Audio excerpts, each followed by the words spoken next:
I sure hope there weren't any mistakes in that episode, but we'll find out when my mom, Mrs. Monica, comes in and tells us what was wrong. I know this doesn't interest you, but it continues to wow me, and I'm going to keep telling you. Okay. Well, first of all, when's the last time you bought a pound of ground beef? It's been a minute. But you can visualize in your head about how big that is. Yeah, it's right? smallish. Well, I would say it's like this big. It's like the size of a small shoe. You don't like that. You don't like that. I think it's sure. Well, here's my point. Yeah. I think a pound of ground beef is a significant size. Okay. And I weighed myself last night before bed. Boy. Oh, my God, Dax. I can't. Yeah, you got to. Because I listened to about astrology in the pit yesterday. You love astrology. I don't love astrology. You have it tattooed on your body. So, 205.2 last night. Okay. Many peepees in the night. Okay. Very big deposit this morning. 198.8. So, I lose 7 pounds in 12 hours, 10 hours. That's a lot. Picture 7 pounds of ground beef. I don't want to. That's what you must picture to be impressed by this. Okay, yeah. Like, where does it go? Like, well, I know where it goes. It goes in the turlet. But no. just picture 7 pounds of ground beef on that table. And then I go, I'm going to lose that tonight. Maybe it's more than just the pee and the poop. I mean, I don't. Air. Air's not very heavy, but. How much is air? How much is air? Oh, I want to tell this. I saw a very cool video. I'm mad I didn't send it to anyone because, the only way, this is how I save videos really in my mind. I see a video I like on Instagram and I send it to someone. Yeah, sure. And then a month later, I'm like, all right, I remember I sent it to that. Because how else would you find it? Well, you can save them, but yeah. Oh, you can? I don't know how to do that. I'll start doing that. Okay. It was Richard Feynman. And people love, all smart people are obsessed with Richard Feynman. Yeah. Like, consistently, it's every smart person's favorite smart person. Okay. He's a physicist, and he worked on the Manhattan Project. And he could tackle anything. He was just so curious and fun. So I watched this video of him, and he said, have you ever sat and looked at a tree and wondered, where does the structure come from? I think it's normal to assume all of that comes out of the ground. Like the building blocks for a tree and this huge tree trunk and all the leaves, it's like coming out of the ground. Mm-hmm. And he said, in fact, that is not where it comes from. Okay. The tree is built from the air. Because the air has carbon dioxide in it. And the tree, with the help of the sun, it breaks that apart. Wait, the tree? The tree and the leaves. I thought the tree didn't exist yet. A little sapling comes up. From where? A seed. Okay, so you're saying, you're saying there's a seed. There's a seed, then there's a sapling. Okay. Then everything that grows above that, 100-foot redwood. That's not coming from the ground. Okay, I see what you're saying. I thought you meant I thought you were getting very heady and where do things come from? Well, it is a little heady, but it's not metaphysical. So the air is full of carbon dioxide. The tree, with the help of the sun, it breaks apart the carbon dioxide into carbon and oxygen. It releases oxygen, we breathe the oxygen. It uses that carbon to construct the wood, the tree. So the whole structure of it is just taken out of the air by the tree. So it's all carbon? It's all carbon. Trees are all carbon? Yeah. As are we. We're like carbon life forms. But I mean, how does the wood itself, how does it create the texture of wood? Well, that's how it assembles the carbon that it pulls out of the air. It assembles it into that shape. Who told it to do that? You gotta let me get to the punchline of this. So that right there is mind-blowing. I think I've always looked at trees and thought all that wood came out of the ground somehow. And he said, sure, there's some minerals and stuff that are coming out of the ground. And then the other thing that's coming out of the ground is the water. Trees are made up a lot of water. Yes. He said, but the water doesn't come from the ground either. The water comes from the air. Sure. Well, that's true. So the structure of the tree and the water all comes from the air. Yeah. He said, and then when you cut this tree down and you cut it into logs and you put it in the fire and you add fire to it, what it starts doing is rejoining the oxygen and the carbon, and that's the flames you're seeing. And you can think about the flames you're seeing are really just the flames from the sun that have transferred into the flames of this fire. It's all the same energy. It's pretty rad, isn't it? It is really interesting. Yeah, and I'm so impressed someone figured out why the tree. You might just go, yeah, they're there. I'm not going to overthink it. That's what most people do, yeah. Yeah, I think that's what everyone does, yeah. except for Feynman. That's magic. It just comes out of the air. But all that structure. The root system, the water's in the air, but it's also in the. It comes down to the air. Yeah, it's created in the air. Comes down to the ground, and then it comes down to the ground. Yeah. I mean, Groot knows all about this. Groot is the living proof of this process. Yeah. Yeah, I saw him recently. You saw him after you found out about the big. Yeah, and I gave him a squeeze. Did you? He was wearing pajamas.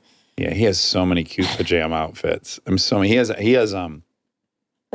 a safari outfit. Yeah. He's got every kind of look. Yeah, like what most people think about their American Girl doll, like when you buy it, you buy all the beds and the things and the accoutrement. That's what Groot has. I like hers though because it's more scrappy. There's no they don't make these clothes for him. So she's aggregating all these from different sources. Yeah, me too. Yeah. Really cute. And when we were in Hawaii, we went into a store and I told them they could each get one thing. And I meant candy. Like they could have one candy item. Uh-huh. And then Delta decided to trade her candy option for she found a tiny outfit that was supposed to go on some other creature. And then she's like, I think those will fit perfectly on Groot. So we left with an outfit instead of candy. I had been saying I'm jealous of my own kids. Like I wish I had their childhood. Uh-huh. But I think I want to be ultimately Delta's child. I think if she has a child, that child is going to be fretted over. Yeah, I hope not too much. Oh, we don't want to spoil them. Spare the rod, spoil the child? Yeah, or Munchausen's. Fine line.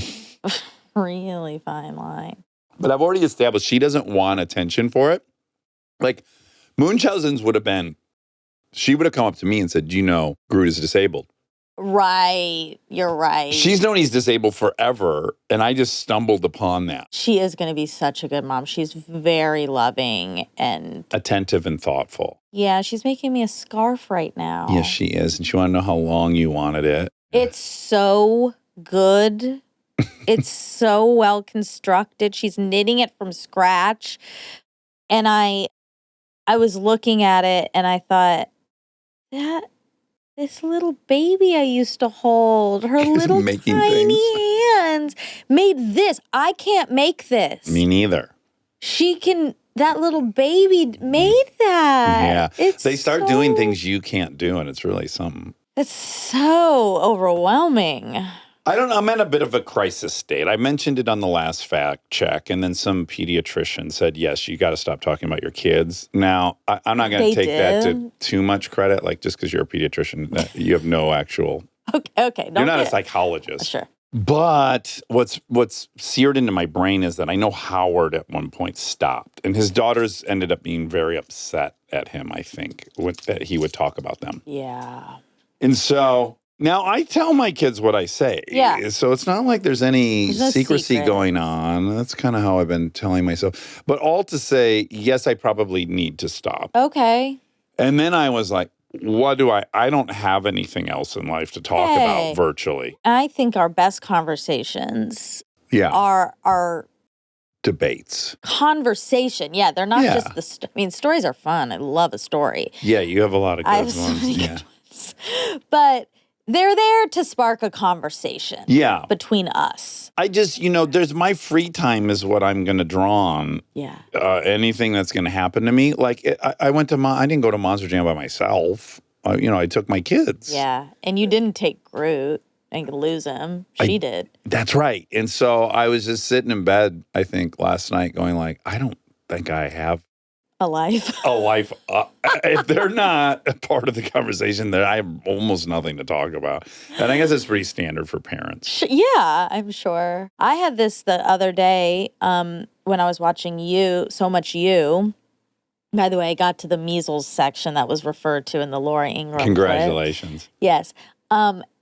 And I had spent the day watching TV and working.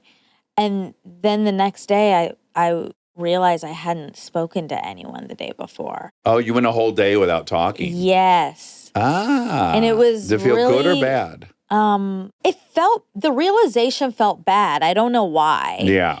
The experience didn't feel bad. I didn't even notice. Mm-hmm. Also because I have so much chatter in my head, I never really feel notice. alone. Yeah. Yeah, I never feel alone. Do you think that's normal? Yeah, I mean, I'm almost never not thinking of something. Yeah. Unless I'm meditating. And in truth, only for half a second. 6 minutes of the 20. You can do 6 minutes in a row? Yeah, I can have 6-minute chunks where it's Whoa. like I have no thoughts. I can't do that many. It's so hard. It's like 30 seconds max for me. Yeah, I meditated in the evening. You're supposed to meditate for my meditation, TM. You're supposed to do morning and then evening before dinner while your stomach's still empty. And I don't do the nighttime one. But I did do it a couple times recently. And I did realize, I almost wonder if I'm prioritizing the wrong one. Because in the evening, my brain isn't nearly as rambunctious. It's like when I wake up, I just have a flurry of like, this is what you got to do. And this is what happened yesterday, blah, blah, blah. Yeah. Evaluate my whole life. It's morning. In the evening, I'm kind of like, yeah, whatever. We're alive. We did it. And then I can get, in an evening meditation, I can get sometimes like 15 of the 20 minutes are just blissful, no thoughts. Interesting.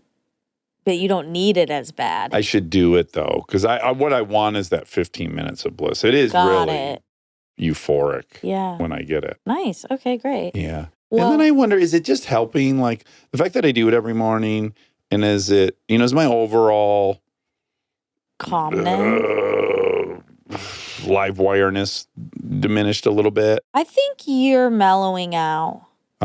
Losing my vitality. Losing your will to live. That's kind of happening. So Chris and I went for 2 days to this conference up north, and I danced. Sure. I love to dance. You love it. But I'm a little out of shape dancing, as it turns out. So I was jumping a lot in my dancing. It was Snoop Dogg. Okay. Snoop D-O-double-G. And so I was dancing, I was jumping. It was fun. Probably danced for like an hour. Went back to the hotel room, and I was walking barefoot in the bathroom in my gnarly comb-over toes. They were like, you can't jump anymore for a half hour. Okay. My foot was like, oh no, we can't do this. It was gnarled up. Then did it make you sad? And no, yeah, I was just like, are we at the end of, these things are going to start popping up. Can't dance like I used to dance. I have been having a lot of thoughts about life and age. We had a 30-year-old guest on yesterday. Like, did that do anything to you? No. I don't imagine her. I don't think of her as 30. As 30, and I don't think of me as 37. There we go. That helps. So you're both 35? I feel like we're both like 34-ish, in that zone. She might be like 32 and I'm 34. Okay. Sometimes I guess it's like the meditation. Sometimes I'll just get minutes, brief minutes of, I think this sounds braggy, enlightenment. Okay. Like I can hit it for a second where I really... You feel content and at peace. But I really deeply understand that nothing matters. Yeah. In the rest of life, I can tell myself, and I can understand it intellectually, and I can try to live a life that reflects that. But there are times where I am like embodied. I feel it. That really the purpose is to love. I wish I could choose to have that more, but it's also overwhelming.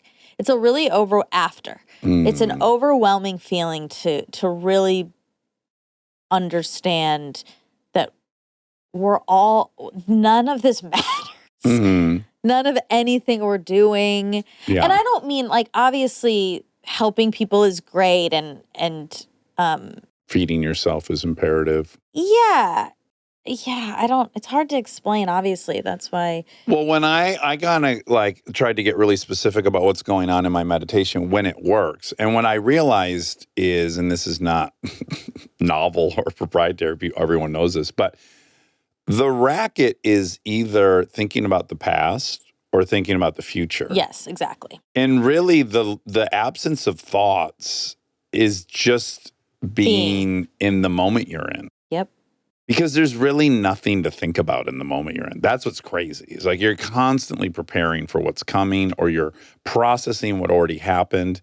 But in the second to second moment, you don't really need to do shit. Yeah. There's nothing to do or to be afraid of because there's nothing's attacking you. Like, yes. It's just being, I know this is fundamental, but it was just very clear to me. It's like, oh, really? The goal isn't even not thinking. It's just, if I'm not in the future and I'm not in the past, I won't be thinking. It's like how we don't know if you're seeing the same colors I'm seeing. Yeah. I want to know if other people have this constant. There's no time at all that I'm awake that there isn't a conversation happening. Mm-hmm. Or a monologue happening. Mm-hmm. And I assume that's everyone. I just assume that's how humans are. Yeah. But I read a statistic about this. That people don't. I won't know the right number, but I want to say it was something like low, but like 20% of people don't have that. I want to try it. Like, I wish there was a way to try it for a day. GLP-1, I'm sure it'll fix that too. I am very curious about the GLP-1s. Yeah. Because of so many people we've had on that are saying it could be good for this, it could be good for this. Yeah. Yeah. But it's obvious it works for weight loss. Yeah. And it's helping so many people. That's proven at this point. But these other things like dementia, addiction, yeah. There's all these potential benefits, reducing of inflammation. Mm-hmm. And I kind of want to try it. Mm-hmm. But I don't want to not eat food. I don't have an opinion whether you should or shouldn't. All I'll just add is it's dose dependent. Right, but even I know people... you can be on a little or a lot. You could have zero compulsion to eat food, or you could have some. It's variable. Well, I know, but I know people who are on basically the tiniest dose. Yeah. And their eating habits are completely different. Mm-hmm. And I have a lot of issues, but I don't have food chatter. Right. As one. Yeah. So my worry a little bit is I just won't eat. Sure. And then also I would say more than others needs to consider the muscle loss aspect of it. Yeah. But I have been doing my farmer carries on the way to get my wine. Well, don't make it like that. You should be proud of me. I am. I'm very proud of you. Also, it's my job to tease you. I know. And I haven't been doing them this week. Because if I can't talk about my daughters and I can't tease you, we need to wrap it up. Actually, maybe we should comment on this episode, because Dax will read the comments, if you want us to debate about something specific. Oh, okay. It's kind of fun, right? Yeah. And then you can look and see if there's anything worth us having a debate about. Yeah. Okay, I do have a sort of update-ish. Okay. So the person I was speaking about who went to Saturday Night Live. Who went to Saturday Night Live. You're in love with. Yes. Apparently, a lot of people are in love with this person. Yeah. And I didn't know that. You didn't. You didn't? You knew? I assumed he was cast for a reason. Yes, I think he's broadly appealing. Well, yeah, but you feel a little bummed that other people you know what I feel? It's so him. old. It's so old for me. Yeah. But it's oh, well, then that's gone. If other people but I would argue him, you already knew that, and that's why he's there. Why? No. Yeah. Why? You I don't think think it's I a was continuation of the quarterback. In my opinion, this person is not that. He's not the archetype of a quarterback. The quarterbacks now aren't the quarterbacks. They're Timothy Chalamet. There's so you say. There's a bunch of people that are at the peak of the pinup world, and they're not that anymore. And this guy is in that group. He's a very sought after. That person doesn't cast her love interest willy-nilly. I think I actually kind of zoned in on this person because I didn't think that. I was like, I think I found like a gem. Oh, uh-huh. And people aren't gonna overlook him because he doesn't look like Brad Pitt. Right. But I find him so attractive. Brad Pitt. Turns out, I guess everyone does, but no, I didn't do that. I don't think you consciously did that. What? No one's even been talking about him until recently. Yeah, I think he's a very, very high value target. Well, just because he's a famous person? No, for all the reasons he was in that movie, being sexy and being appealing. And well, obviously I'm going to be attracted to someone who's appealing and but sexy. It's not an accident that he was chosen to play that. I'm right about this, that he has not been on people's radar until recently. Okay. And now he's kind of blowing up. Right. And now people are like, oh, I love him. I was like, I've always loved him. Yeah. For at least for a long 10 time. months. No, like a really long time. Uh-huh. And now he has all these options available. And I guess in your head, he's always had all these options available. He has, and that's not me saying you shouldn't like the person because there's too much competition. That's not what I'm saying. That's how I feel. That's not what I'm saying. But the illusion that you were the only one that liked him is bonkers. That part, I think, is bonkers. Should you pursue him? Are you capable of landing him? Yes. That's not what I'm saying. I'm just saying he was always a high-value target. Okay, but you're saying I picked him because I knew I couldn't have him. Which I think then this is getting complicated. Yet you're telling me you can't have him because now everyone likes him. Yeah, and you're saying that's your reality. Why I picked him. Right. That's your reality. Your reality is now I can't have him because everyone thinks he's hot. That's the one you just introduced me. So that's the reality you believe in. Right. And I'm arguing your subconscious always knew that. Because I know the feeling in my body when two things happen. One person told me like, yeah, I think he's the person everyone can get on board with. And I was like, oh, I was really surprised to hear that. Uh-huh. And then like soon after that, another person was like, oh my God, yeah, the ladies love him. Yeah. And I was like, what?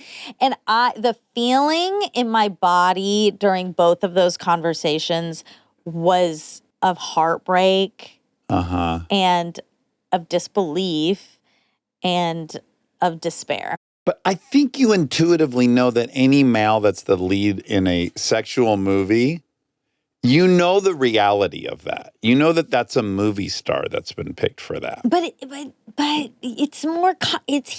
He is becoming one. He wasn't at that time. No one was talking about them. They were talking about another person in the movie. Yeah, that's great. Uh-huh. You don't think you just across the board could say anyone that's a lead of a movie making out with a hot person probably has an appeal everyone agreed on? Yes, obviously. And I'm not saying that. I know. And so you do know that. Yes. Yeah. So your subconscious knows that this is an attractive person because they wouldn't have put him in the role. Sure. I know he's an attractive person. Yes. But in your conscious mind, you thought you were seeing something no one else saw. I thought I was early in on a person. Right. Where I was like, oh, this guy is really has something. Yeah. And I guess you're saying the casting director also and the filmmaker and the co-star all thought that too. Well, I don't know. We don't know about the co-star. I don't want to speak for Well, the co-star definitely was in charge of who got cast in that. I don't know what to say. I just, you think it was. Do you see the point I'm making though? That like you had two things happening at once. One is the reality of casting someone in a movie like that. I know. You're making it about something so specific. Like, yes, I know that probably only an attractive person, Gets a that likable role. person would get that role. But I didn't, people were like, oh, like. You thought they missed him. I don't, yes. Yeah. And I guess they didn't. But also, in my own circles, like I know about people being talked about. Yeah. And I don't hear this person's name come up a lot. Right. Until now. It's really taken off. And when I imagined being at SNL. Yeah. I didn't think, I'd be too scared to talk to him or he's too good for me. Right. Now I do. And that sucks. Because you've acknowledged there would be a lot of competition for this guy. In your mind, you've accepted that he has a lot of options. Yeah. Mm-hmm. And in your mind, then this is where the baggage comes in. Mm-hmm. If there's a lot of competition, I can't have it. If he has choices, I'm not going to be the pick. Right. Yeah, I feel that way. But you must acknowledge this very arbitrary thing happened that changed your mind, which is you were going to be as appealing to him as you're going to be to him, period. That's it. Well, if I'm the only option. You heard other people like him, so you reverse engineered what now he would that changed how he would think about you. Well, that's the hiccup in your thinking. No, I want to talk to you. I want to be real. Okay. We've had this has happened in some way before, sort of ish. There was somebody on this show that showed some interest, got my phone number. Mm-hmm. Then there was silence. Was ghosting. Yeah. There was ghosting. Yeah. And you said to me, well, yeah, this person is at the point in their career where they're getting a lot of options. Mm-hmm. What I think is the most important part, which is you said, well, he didn't actually like me. And I said, well, no, it doesn't mean that he didn't actually. He actually liked you. He asked for your phone number and he liked you. And then he got to New York and there was someone else there that he also liked. That was the whole point of that was to stop your train of thought that I told you he didn't like me. And I was saying that's not proof that he didn't like you. He wouldn't ask for your phone number if he didn't like you. He liked you, and he met 5 other people in the next 2 weeks that he also liked. Right. So then if there are options, I'm not getting picked. No, if you're in front of a guy at Saturday Night Live party and he was going to be attracted to you, he'd be attracted to you. Now, are you going to go with him everywhere and make sure he's not meeting anyone else? Are you going to lock up in a relationship? Or, what's going to happen to confront the reality of this person's life? But just the core thing, does someone like you or not, is really independent, I think, of whether or not a lot of people like them. Well, more than do they like you, it's are you an option for them? Or is anybody an option for them? Like for the previous guest we were talking about, I said nobody's an option for him. He's not settling down right now. Right. But I don't think you ghost someone completely who you even want to kind of hang out with. If you want to kind of hang out with them, you got to keep them on the hook a little bit. Mm-hmm. Well, I guess that's that. Here's where you and I are different. So I meet Kate Hudson. Kate Hudson has every single option. I think she's just broken up with Owen Wilson. I think she dates professional baseball players after me. Right. I go into it going, she has every option in the world. She's going to have a lot of distractions. The competition is fierce. Mm-hmm. And she'll like me. Right. But she'll like me or she'll want to be with me. These are different things. Like she'll like me at a dinner, she'll like chit-chatting with me, or she will want me. Yeah, she'll want me.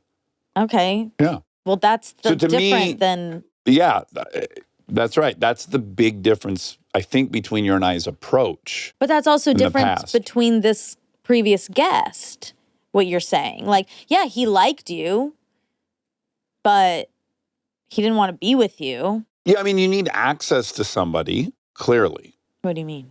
You need access. You have to be in front of the person you're sure that you can make like you. You have to have access to them. Well, we did. Yeah. I think when you find out that the other person, that everyone likes them, you then say, well, I can't have them. And I go, yes, here's the reality of their life, and I can have them. I can go get them. Mm. I want to determine who I'm pursuing by how many other people like them. And it sounds like you're saying you've made it that would be a factor in whether or not you pursued somebody. Well, it feels like I'm setting myself up for failure. Right. Yeah. I think that is your fear. And then where you and I differ in our approach to life is, great, I'll fail, I won't have her. Mm-hmm. I still don't have her.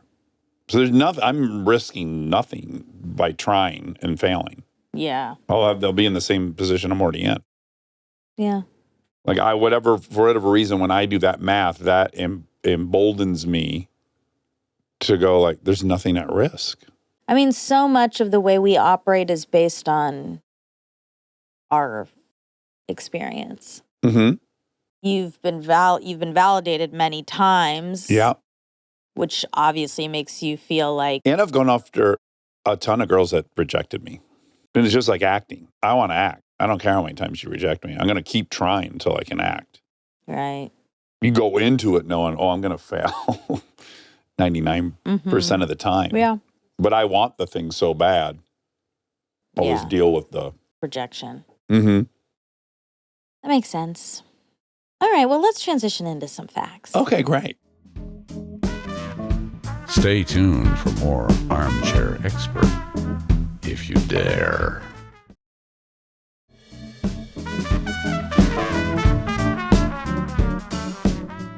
Okay, some facts for Scott Payne. Number 1, he's a stud. He's so cool. What a cool, scary life. It's rare I hear someone's whole career and I think, yeah, I would also really liked that. That sounds so up my alley. You're acting.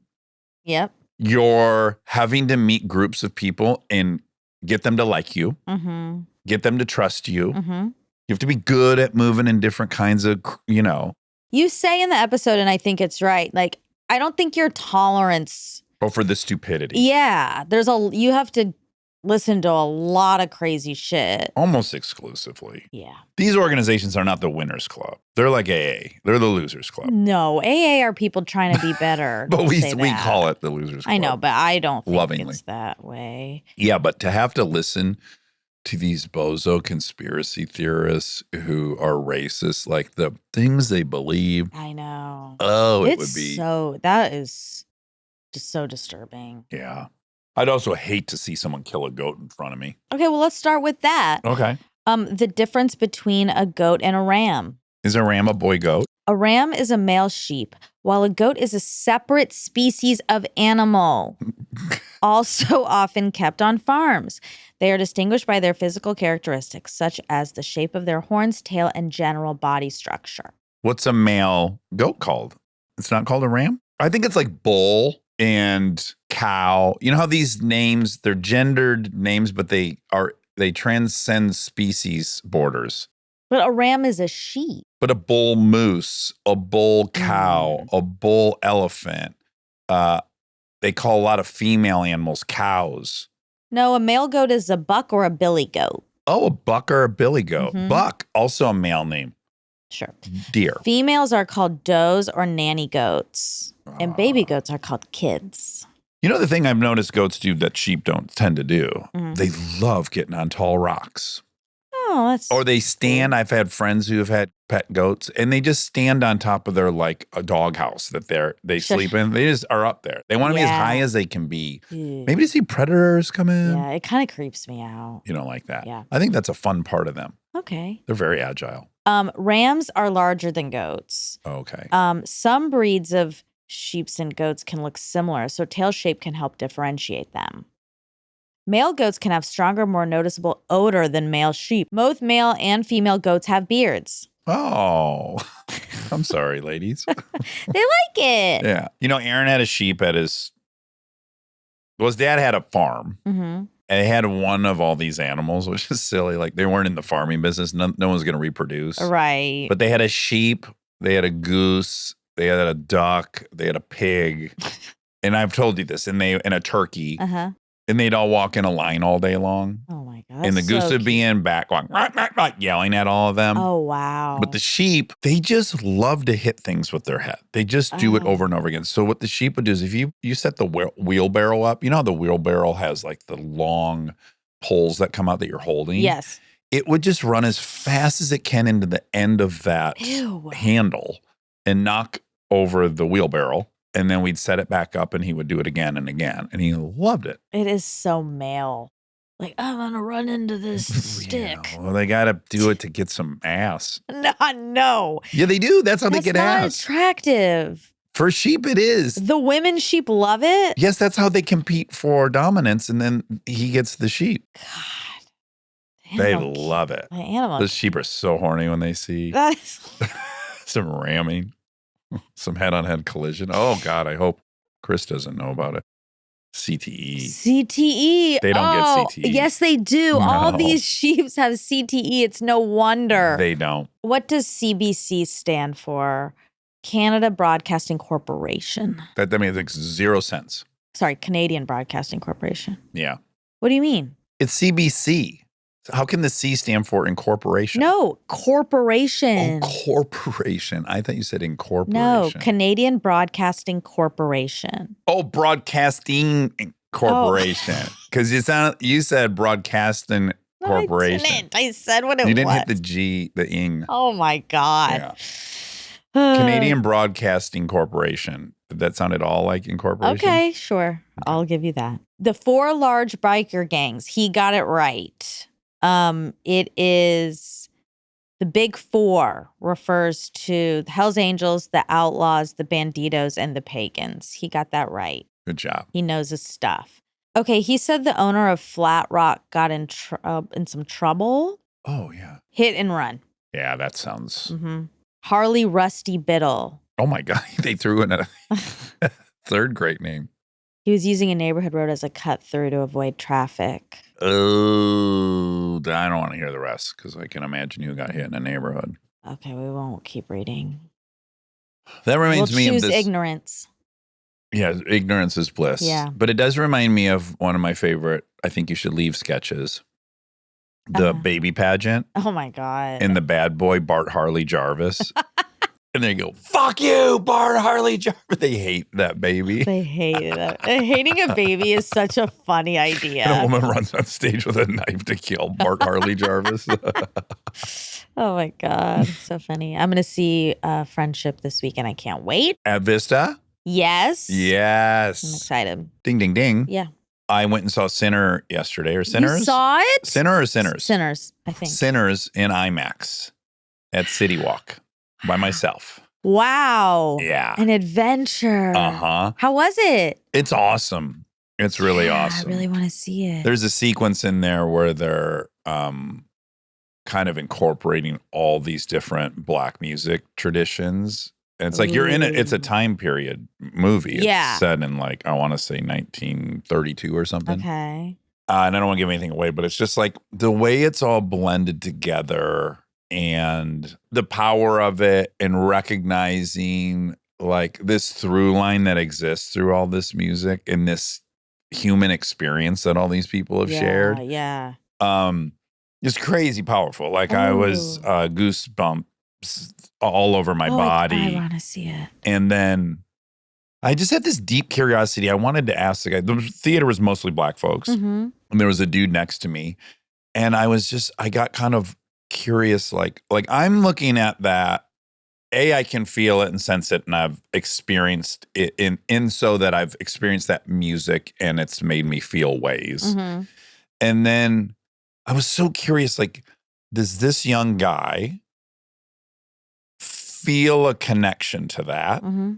Or is he on the outside of it as I am? Because it's like historic and it's from another period. And I'm sure he feels a connection to it. yeah, I just was wondering, like, I wanted to talk to him about that. I wanted to know, like, what is the experience? My hunch is that's all in your It's your history. epigenome. Yeah. Like, I think that's all in their body in some way. Yes, I think so. And I was very happy Mm-hmm. for everyone in the movie theater. I'm really happy that this director has the power that he has Mhm. and that he could tell this story in this way that was just so undeniably authentic and rich.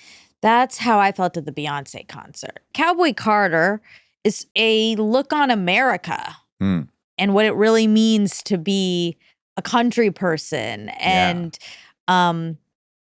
it's really deep when you start thinking about it that way and you're looking around at this. I mean, obviously it's a diverse audience, but a lot of Black people it is in their body to connect to these things she is saying. Yeah. And for her to be shining so bright as an example is so powerful and beautiful. Yeah. And I was also like, fuck. It's just so hard to like look around at the beauty and the joy and think like these people were enslaved. Yes. Like it is. And the music was always the reprieve. Like I took a Mhm. jazz history class in college and it was like all those blue notes and the things that were developed in the cotton field Yeah. as an escape I know. from this horrific life is like, it is deeper than chords. There's Exactly. something wild going on that has carried through way beyond. It's still there. Yeah. I know. It's a beautiful thing. Well, I think that is it. That's it. A Sinner's Review and That's it for Cowboy Scott Carter. I loved him. I loved him. He had a sweetness He did. and an openness and an ownership of his point of view all at the same time. Yeah. Right? Yeah. Oh, and I think we talked about this on a previous fact check where I was talking about Malcolm Gladwell's return to the broken windows theory from Tipping Point. Yeah. That comes up in this episode, Scott Payne. Uh-huh. So, piece it all together. Stitch it together. Yeah, stitch it. All right. Love Love you. you.